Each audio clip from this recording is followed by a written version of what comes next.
cấp tham noi nghe te hiền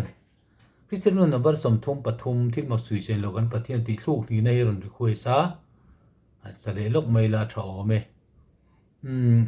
a thluk hret na tur ania a khot thi chu lo kan local dik chia lo ni pon min lo hre thiam mai don nia an sang na tur ki hi e ani +4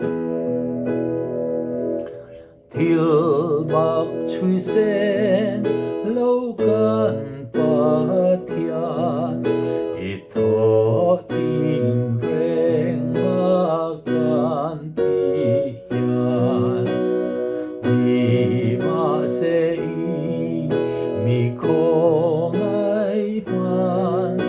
eng ki ma kan ti bera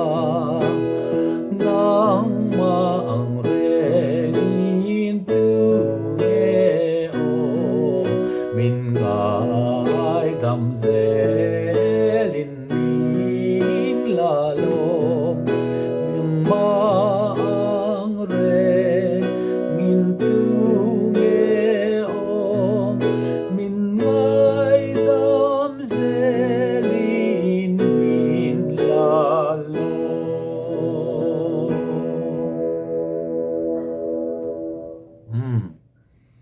khati khani cha khan le thunon a thuk ka har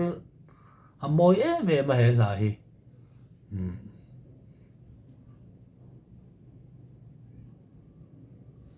ti khana thuk chu hriat thei tho mai o me kap than moi ngen te in ron request ani